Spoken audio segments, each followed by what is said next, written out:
Welcome to Algebra 3-8. We're going to rewrite some equations and some formulas. This is also known as solving with variables when there's no numbers in the problem, but you use the same rules like you do when you solve an equation. I highly recommend you watch these examples more than one time so you can get what's going on with this. Okay. Here's how this looks. It's going to say solve something for some letter. In this case they said solve it for x. They could have said solve it for a or solve it for b, but this one wants x. So we use the same rules we would use if a, b, and c were numbers instead of letters. The first thing you would do was you would subtract b because we want to get rid of the plus or minus thing first, right? So minus b minus b. Now what happens, that leaves ax on this side, and it leaves c minus b on this side. You just kind of scoot it up and write it together. Then, what would I do if that was a number? Like if that said 3x instead of ax, wouldn't I divide by 3? So I'm going to divide by a. And I do it to both sides. So x equals c minus b over a. Crazy. I know that's a little odd, but this is actually how you do it. Now, sometimes the book takes you another step. Okay? And in case you have your book, I'm going through example 1 on page 184. Sometimes there's a second step. This one has a second step, but we're not going to use it yet. We're going to go back to it in a little while. Let's do another one. Okay, here's another example. A minus bx equals c. Solve for x. Okay, so the first thing I'm going to do is get rid of what would be a plain number, but they put a letter there. So that's a. I want a gone. How can I get a gone? I can go minus a to both sides. When I do that, that cancels. That leaves minus bx equals, and we have c minus a. Well, we can't actually subtract c and a. We don't know what they are. So we just write down c minus a. Now, if that said negative 2x, we would divide by negative 2. This says negative bx, so we're going to divide by negative b. Both sides. So x equals c minus a over negative b. Crazy. Next problem. ax equals bx plus c. We have x's on both sides. So we want to take these x's and get them on the same side. So we're going to move this one over here. How are we going to move it? By saying minus bx minus bx. Now that leaves us on this side with ax minus bx equals c. Now, at this point, we need the x together and the a and b sort of together, and so you have to think the backwards of the distributive property. Remember the distributive property? If I had x out here and a minus b in here, wouldn't that be sort of the backwards of the distributive property? Because x times a and x times b. So that's what I'm actually going to do, is pull that x out to the side. Okay? Now, I'm going to get x by itself by dividing both sides by a minus b. Because that will make this cancel. See, that's gone now. And you have x equals c over a minus b. Now for everyone whose head is swimming at this point, this one's kind of tricky. You might have to watch it more than one time. Now, we already worked part of this problem. We did the first part. The very first example on today's video, we solved this for x. And remember I told you there's another part coming? So first of all, I want you to see how similar these two things are. ax plus b equals c, 2x plus 5 equals 11. It's like The 2 is the A, the 5 is the B, the 11 is the C. See how they match up? Let's write that down here so we can get that straight. Okay, that's exactly what happens. Those match up. So, what they're asking you to do in this problem is go ahead and solve this for x, and then we're going to plug these numbers back in and get the answer to this equation. That's what it means. Solve ax plus b equals c for x, then use the solution to solve this other one. So let me show you what that's going to look like. Hey, remember when we solved it, the first thing we did was minus b. So ax equaled c minus b. That was our first step. Then we divided by a. So we got x equals c minus b over a.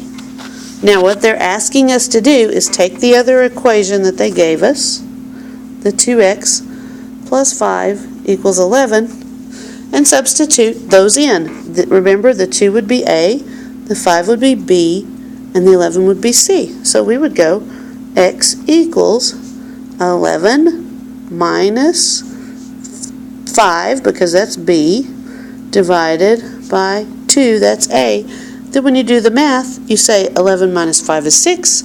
6 divided by 2 is 3. So that would be the answer. Now, you only have to do this when the directions ask for it. Sometimes the directions just want you to change it and solve for x or solve for y.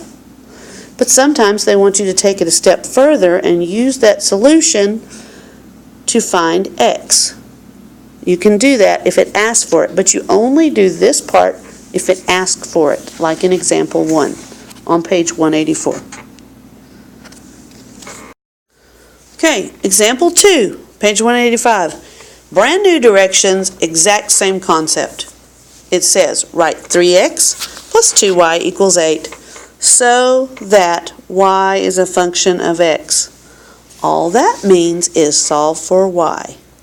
Instead of solving for x, this time we're going to solve for y. We want to come up with y equals something. Okay, so let's work through that. So, it says, write 3x plus 2y equals 8 so that y is a function of x.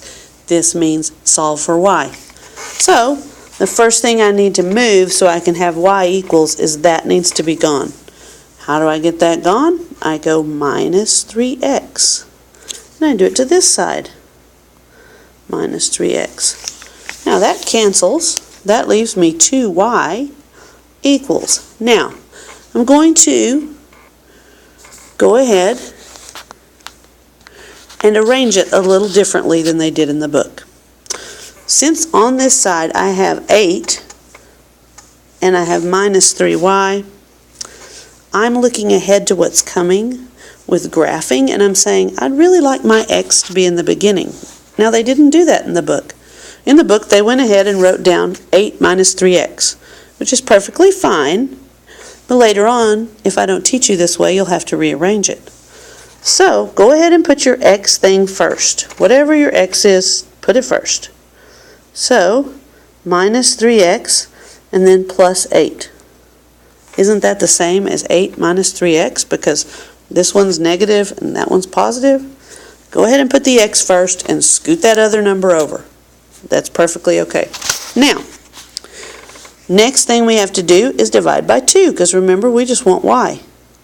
So we're going to divide everything by 2.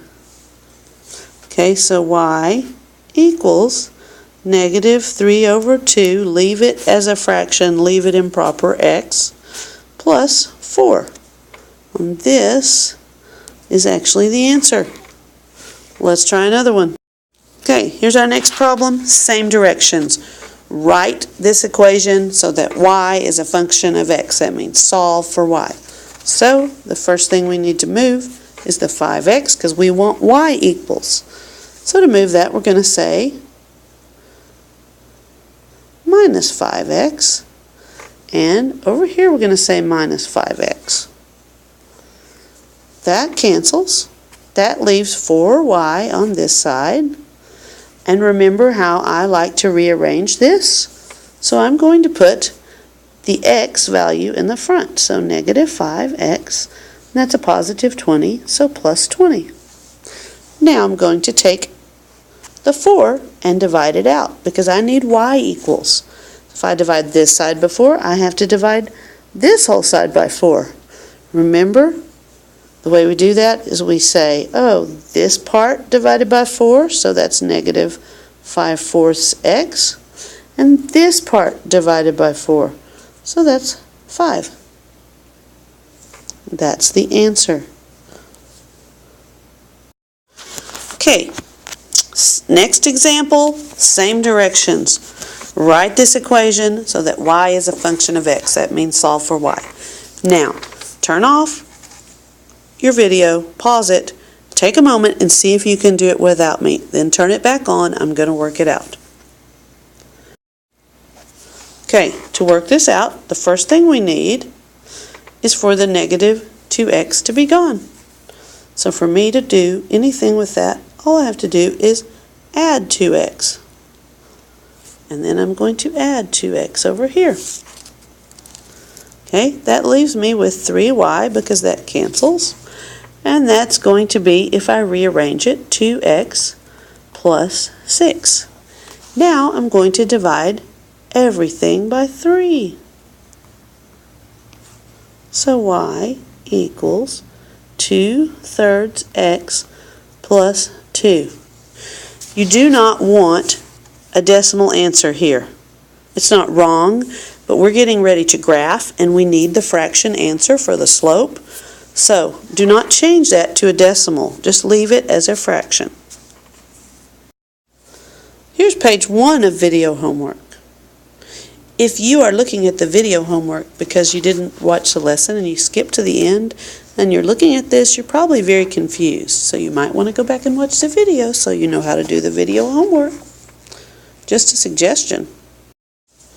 Here's the second page of video homework. That's all for tonight. Again, if you're confused, you might want to go back and rewatch this video. Have a great night. See you tomorrow.